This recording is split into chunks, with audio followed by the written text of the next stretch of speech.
শুরুতেই পুরো ভিডিওটা দেখার অনুরোধ করছি তোমাদের। পুরো দেবপ্রয়াগটা তোমাদের আজকে ঘুরে দেখাবো। এটা হোটেল থেকে দেখাচ্ছি যে কোথায় যাব।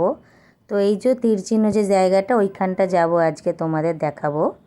হ্যালো ফ্রেন্ডস, গুড তো মর্নিং। সকাল সকাল উঠে গেছিলাম রেডি হয়ে গেছি ঘুরতে যাব বলে, কেন আজকেই হোটেলটা চেক আউট করে দিতে হবে। তো সকালে ওখান দিয়ে ঘুরে এসে আবার খাওয়া দাওয়া করে আর কি বেরোবো। তো এই যে আমরা বেরিয়ে পড়েছি গাড়ি নিয়ে।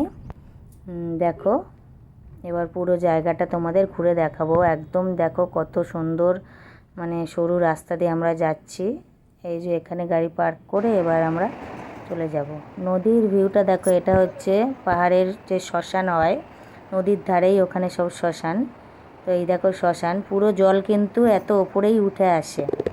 এই যে জল এত অবধি আসে, একদম যখন মানে জোয়ার আসে পুরো এত অবধি আসে। তো ভিউটা দেখো তোমাদের এত সুন্দর। এই যে আমরা এবার নিচে নামবো। অনেক মানে খুবই মানে রাস্তা, চড়াই উতরাই রাস্তা। তো এখান দিয়ে আমরা অনেক কষ্টে নেমেছি আর কি, একদম আর কি মানে দেবপ্রয়াগের যেখানে সঙ্গমটা আর কি, অলকানন্দা আর ভাগীরথীর যে সঙ্গম স্থানটা, আমরা সেইখানটা আর কি হেঁটে হেঁটে যাচ্ছি। তো দেখতেই পাচ্ছ একদম কিরম পাহাড়ির বাজে রাস্তা।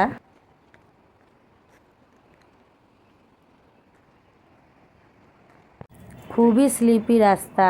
এই যে আমার বাবা বলছে যে শ্মশানটা ভালো করে দেখা, যে পাহাড়ের শ্মশানটা কীরকম হয়। তো তাই জন্য ভালো করে একটু শ্মশানটা তোমাদের দেখিয়ে দিলাম। এই যে পুরো কিন্তু জল একদম ওপরে চলে আসে, দেখো কত সুন্দর জায়গাটা। এই যে আরও আমরা নিচে নামবো। খুবই স্লিপি রাস্তা, মানে বিপজ্জনক রাস্তা। তো তোমরা শুনতেই পাচ্ছ জলের আওয়াজ, প্রকৃতির যে জলের এত সুন্দর মানে জোরে আওয়াজ হচ্ছে, তোমরা শুনতেই পাচ্ছ। ওই যে ওইখানটা হচ্ছে সঙ্গম, মানে ভাগীরথী আর অলকনন্দা মিশেছে। যেইটা বেশি স্রোত মানে ওই পাশেরটা, সেটা হচ্ছে ভাগীরথী, আর এই পাশেরটা একটু স্রোত কম, সেটা হচ্ছে অলকনন্দা। তো আমার জামাইবাবু প্রথমে ওই দিকটা গেল যে আমরা যেতে পারবো কিনা দেখার জন্য। তো আমাদের ডাকছে যে হ্যাঁ তোমরা এসো। তা অনেকই রাস্তা খারাপ ছিল। কোথায় আসছি দেখো আমরা, দেখো কত দুর্গম রাস্তা, আমরা পেরিয়ে পেরিয়ে যাচ্ছি। এই দেখো এইটা মেয়ে কি পেয়েছে, কত সুন্দর পাথরটা দেখো। এই দেখো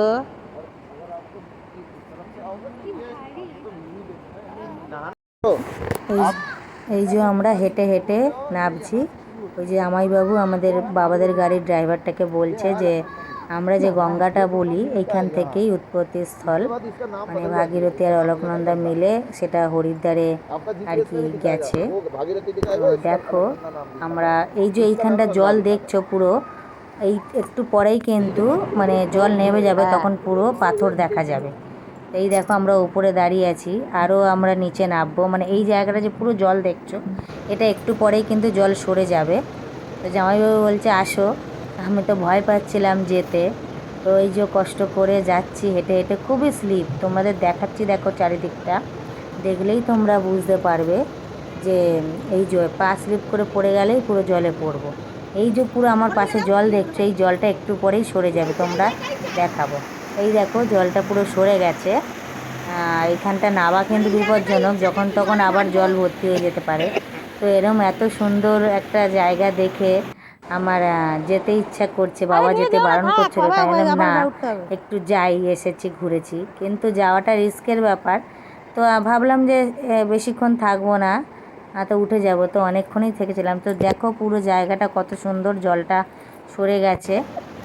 আর এই যে আমি আর মেয়েরকে নামাইনি প্রথমে, তো তারপর এলো যে এসছে যখন একটু করে নিই। তো এই যে জলটা খুবই ঠান্ডা, একদম মানে পা মানে কি বলবো অবশ হয়ে যাচ্ছে, এত ঠান্ডা ছিল। তো দেখো খুব সুন্দর ভিউটা, এত সুন্দর। মানে অলকানন্দাটা কিন্তু চলে গেল, মানে অলকানন্দা নদীর যে জলটা এটা কিন্তু সরে গেল, মানে এই দিকেরটা অলকানন্দা ছিল, সেইটা জলটা কিন্তু সরে গেল। ওই যে আমরা ওপরে দেখতে পাচ্ছ, ওপরে ছিলাম, আর সেই জলটা কতটা পুরো সরে গেছে। তো আমাদের ঘোরা হয়ে গেল, এই যে ওপর দিয়ে তোমাদের দেখাচ্ছি। এবার আমরা হোটেলে যাব, খাওয়া দাওয়া করে চেক আউট করবো। যেই ব্রিজটা তোমরা দেখতে পেয়েছিলে প্রথম যে শুরুতে হোটেল থেকে দেখেছিলাম, সেই ব্রিজটা দিয়ে এবার উঠছি। এই দেখো এই ব্রিজটা দিয়ে আমরা কিন্তু এলাম। তো কেমন লাগলো ভিডিওটা তোমরা জানিও। ভিডিওটা ভালো লাগলে একটা লাইক শেয়ার কমেন্ট